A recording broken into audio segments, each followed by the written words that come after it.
welcome to Big Sister. I'm off screen today, so I'm going to let you know some of my videos I'm going to be on screen, others I'll be off screen.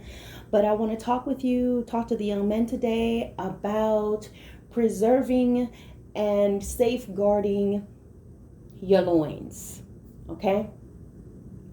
Safeguard your sperm.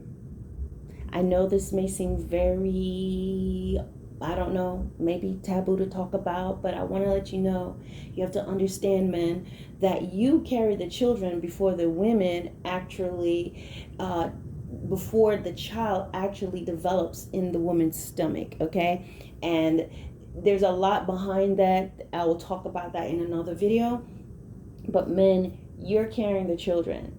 You are carrying the children. You carry the seed within your, well, let's keep it real, in your scrotum, okay? Your scrotum is what people say are balls, but the proper term are scrotum. And you have your children just chilling right in there, okay?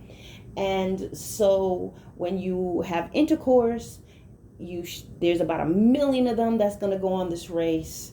And you also you're the deciding factor whether or not that woman is going to have a boy or a girl. Yes, you have all those chromosomes and stuff rushing, male and female, rushing towards the egg, and there's this race with millions of sperm cells trying to be the first one to break through. And once that sperm cell gets through, it's going to leave its little tail behind, because the sperm cells look like little tadpoles when it's rushing up to the egg. It's going to go and it's going to fertilize, shut out, and nobody else could get in. All right.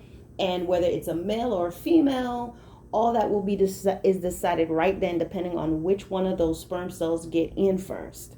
Okay. If you don't know that, Google it, guys. Or look on YouTube. There's a lot of information. So what's happening with what's going on today? When I'm saying safeguard your sperm, it means men, just what I said, don't go around impregnating a bunch of different women and girls, doing all these things. And I say women and girls because I'm talking to teens and to men. Okay? Because you can't take back who you have a child with. You can't change it.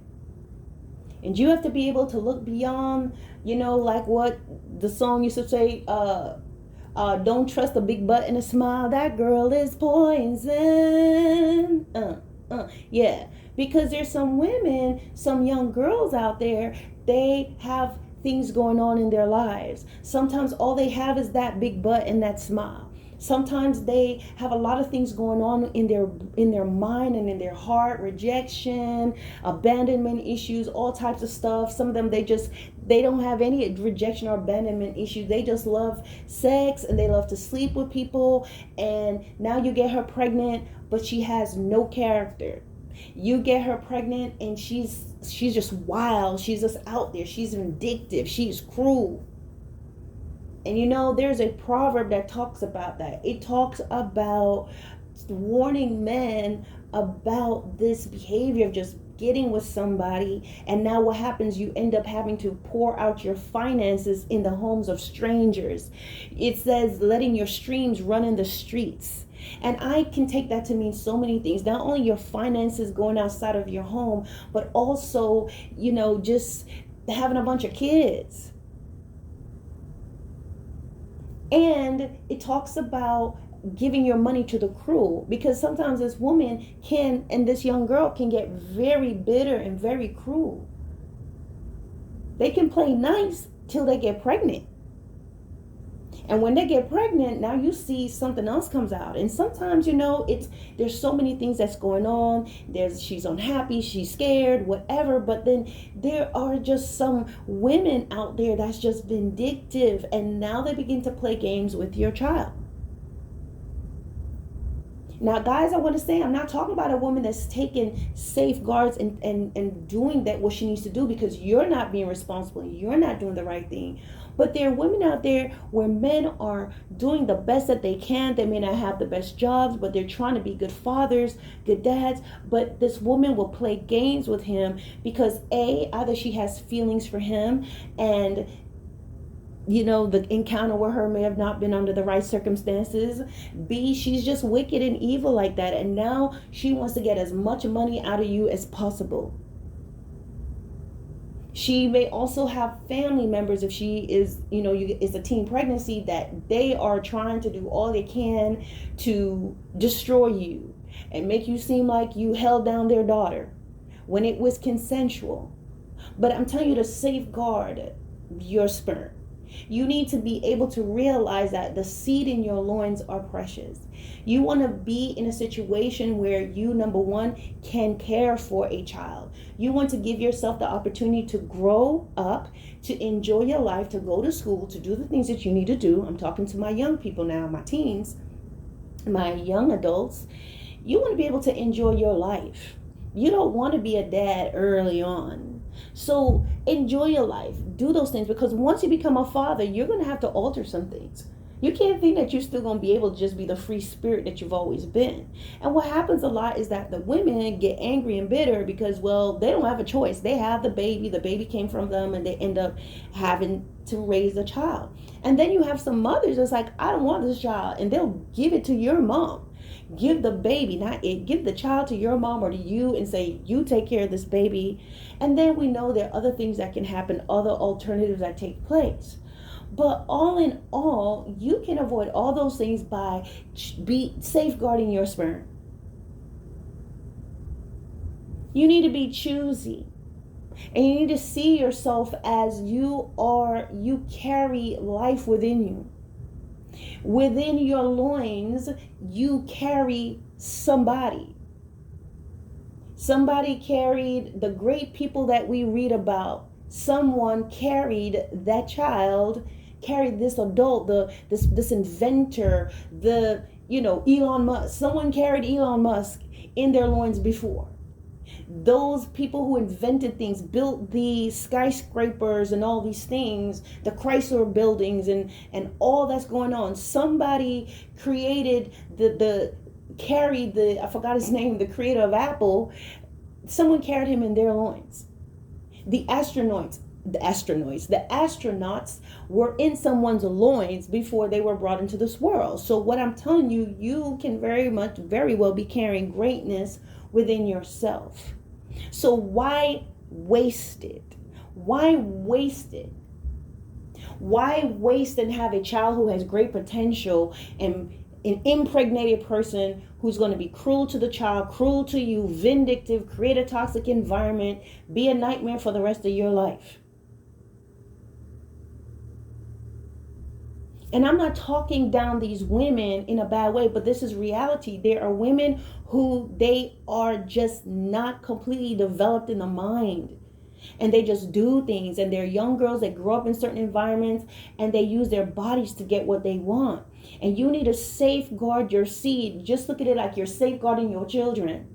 Stop looking at how pretty someone is. Stop looking at how they are right now. You're seeing them looking cute and cheerful. That's one aspect of them. But you don't know what they're like down the line. You don't know what commonalities you have with this person truly outside of, everything is fun. You both like movies. You like video games. You both like to go out. You both like the same food. You can make each other laugh. Anybody can make you laugh. That should not be enough for you to say, I want to have a baby with her. Because once you have a child with this person, and she's a person that's cantankerous and want to fight you and want to do all these things and keep your children from you and hide your kids, and even worst case, hurt and harm them, it is a lifetime connection. Safeguard your future. Safeguard your lineage. Safeguard your seed. Don't waste it. Every time you choose, if you decide you want to self-pleasure yourself and you release yourself, all that stuff you see on the towel, those are children. Sperm cells that's going to die in 24 hours. And I know for some people you may think, oh my God, you mean I can't masturbate? But think about it. Where you at? Where in your mind you're going, I can't masturbate. Oh my God. Why do you have to do that? You don't have to. This is where you have to deal with your disciplines. You want to be stronger as a man. Your sperm is not meant to just be wasted and just, skeet everywhere. You're not meant to just be impregnating any person that's just comes along like a wild banshee. Oh, I want that hyena right there. No. You have to have more respect for yourself, and you have to change your mind. And I know it's hard to do because we live in a time and in a community where everything is over sexualized. There's a naked woman bringing you some chicken wings. There's a naked picture. You go on YouTube, you see butt out, commercials with somebody in a thong and a bra. I mean, okay, can you give me you don't have to prove to me that the bra fits you. You can just talk about the bra, right? You don't have that anymore. You have women in panties and laying down and big thighs showing out to show you lingerie. And if you think about it, we can be convinced with lingerie. It don't have to be on you. It doesn't have to be a person. They can put it on a mannequin. It can be laid out and you can just look at it and go, oh, this is nice. I know that's what I would do as a woman looking at these pieces. But now we're in society where you see a woman just in a panty and bra and everything is sexualized, and even cartoons are sexualized. You watch anime, there's a woman with big breasts and all the stuff and little dress on. So there's a lot to stimulate your mind. But I want you to learn and know that you can overcome that. You're not a brute beast. You're not an animal. You don't have to do all of that. Of course, you're going to see that and you're going to know it. And you're going to be like, wow, as a man. But you know what? Sometimes you have to be deliberate in the things that you're going to look at and not look at. And you have to really give yourself examine yourself to know that, you can say no. You can see someone that's beautiful and you're not just running to her and have her, and you are looking at, oh, I gotta look at pornography, because all those things, those are the things that kind of stimulate certain things. And really, what is watching pornography, guys? Basically, you are like a peeping Tom. That's what it is. You see what I'm saying? They'll make it seem like it's different, like you're just watching, a family show, people interacting. But it's like you're a peeping Tom. You're willing to watch people doing it. And think about this. You as another man is okay looking at another man's penis. So pornography will really, while it stimulates you, it really puts some perversion in you, because ideally in life, your genitals, your organ, your penis, when you go to the bathroom, you wouldn't want any man just looking at your stuff. That's yours. But in pornography, there is a layer of there is something that's taken away of discretion and boundaries that really makes you willing, where you're sitting there watching another man's penis, looking at another man naked, looking at another man's butt. You may say, well, I'm here for the girl, but it don't matter. You're being exposed to something that depraves the mind, and what causes people to become addicted to it, because it really strips you of your dignity, of your boundaries, of that line that you will not cross walking every day around other people. You wouldn't just want to stand there and look at somebody. You don't look at your dad naked. You're not looking at your brother naked. You're not walking around looking at your sister naked, and vice versa. So it depraves you. This video is going on longer than I intended, but I'm going to stop here and just tell you to safeguard your lineage. Save yourself. You can do that. And do not, you can know someone, but you don't have to your children and your seed, and who becomes the mother of your child. It's absolutely imperative that you look at more than their body, and you look at their character. You look at the direction they're in. You look at how they act with other people. You pay attention to these things, and you wait and don't rush. And when it is that time, then it will happen. But we're in a society that perverts all that. It's telling you to do everything early. Do this one, do that one. Get with this one, get with that one. And honestly, that is nothing more than depraving us. And you live in a society where it's okay to swap spit, swap body fluids with people like it's nothing. Just move on to the next one. And I want to let you know that even animals, even certain species has more control and is more selective and remains loyal and faithful to one than most people walking around on this planet. So just something to think about, guys. Let me know if you want to comment on that. And yeah, that's all I have. That's all I have. And thank you for watching.